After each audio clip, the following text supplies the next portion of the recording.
We know also that in the early development of peoples, certain types of stones, particularly the nearly complete transparencies, such as crystal or the diamond, have had a peculiar and wonderful fascination. We do not know at what remote time the crystal became involved in divination, but it was certainly a long time ago. And as an object of divination, it has influenced history for thousands of years. And this habit of the use of the crystals in divination is very widespread. It is almost universal. So we can say to ourselves, what does this mean? Is this something that has brought certain stones into particular prominence in the respect and admiration of mankind? How has this affected the reaction of man to the entire mystery of gems? Old times apparently made use of certain preparations by which a stone was supposed to gain the power of mirroring or reflecting episodes and incidents occurring in the world. In the Central and South American area, it was customary to carve magic mirrors or magic glasses out of obsidian. Now, obsidian was this mysterious black material like volcanic glass, which was used in the making of the razor blades. A disc of obsidian would therefore be apparently a disc of jet or black. This jet or black disc was said to be used by the magician for the conjuring up of shadows or mysteries within the depths of the stone itself. The Druids and other peoples used crystals of various kinds to focus the rays of the sun to light their altar fires at the sacred festivals of the year.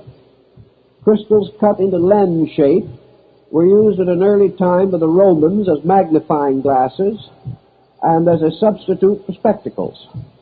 The crystal was set vertically or on edge in a finger ring, and the person using it simply held up his hand and looked through the side of the stone. Some of the emperors were said to have had these so perfectly prepared that they were able to look through them and see the action of armies in the field several miles away. This type of glass is found in many locations as an aid to vision. In fact, so was used in China also at a comparatively old time. The clear or clouded crystal balls or crystal discs used in divination have also been subject to a lot of thought. Some of the earliest ones have a smoky look. They are not really clear. And this smoky look appears like clouds in a troubled sky. And observers, students of the problem, have come to the conclusion that under psychic stress, these natural patterns in the crystal, these clouds and irregularities and tones and masses and shapes, could very likely be caused to appear to take specialized forms, or the diviner could see in these masses a likeness to a certain shape, much as in the reading of tea leaves, or perhaps more psychologically in the distinguishing of the images by the Rorschach test, in which ink blots become symbolic according to the interpretive power of the person looking at them. So if these various shapes were naturally in the crystal, in the cloudy crystal, which many times they were, then it would be quite possible to assume that they formed catalyzing agents, points of focus or attention, and that the images seen in the glass actually were projected upon the glass by the person looking at it. That these shadows and shapes and visions were actually in the mind of the person, and that they were projected as visual phenomena into the glass.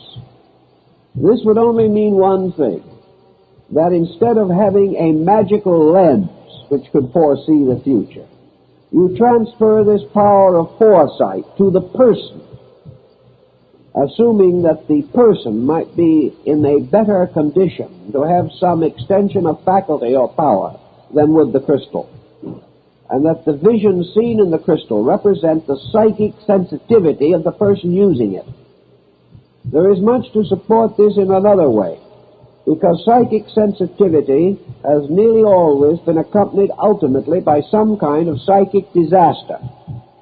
The psychic, being unable to control his own procedures, has gotten into trouble in nearly every instance.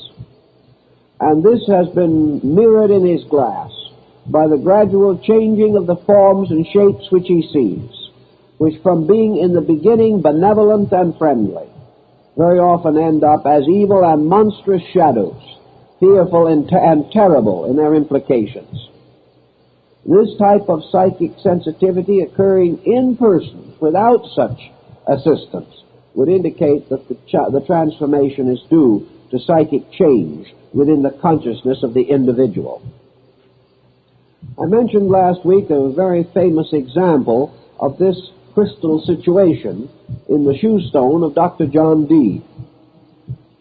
The shoe stone, in the sense of the Old English, meaning to show or reveal, the revealing stone, was a small sphere of crystal-like material,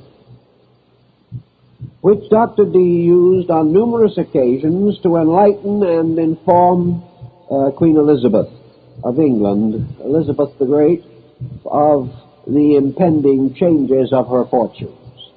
It is said also that it was by means of this stone that John Dee accurately foresaw the famous gunpowder plot, with the attempt of Guy Fawkes to blow up the House of Parliament.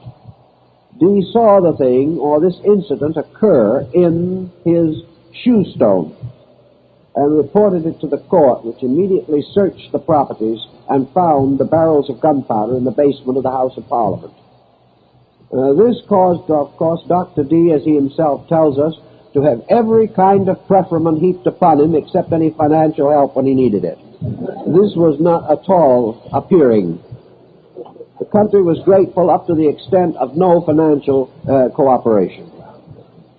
But this shoe stone, which is now in the British Museum, is a typical example, in all probabilities, of a focusing instrument for calling into focus the energies of the individual. In other words, these magic stones were sort of hypnotic agents. They reduced the individual into a kind of trance-like condition, by means of which his own subjective life came to the surface, as in the problem of dreams. Therefore, the vision in the glass is similar to the vision in the dream. It is a pressure through from the subconscious, based either upon fact or upon some internal conviction about fact. It is perfectly possible for an individual to believe very firmly something that does not prove to be true. Under such condition, his believing may cause this image to be projected, but the event does not transpire. In order to understand the legitimate explanation of the event, such as Dr. John Dee and the Guy Fawkes plot, it is necessary to assume that there is a communication, an extrasensory band, by means of which, under certain conditions, the individual can tune in events which are to come or which are occurring around him.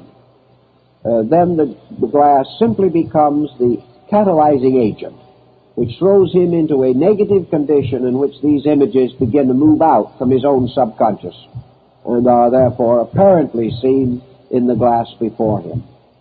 Magical glasses of this nature are reported everywhere.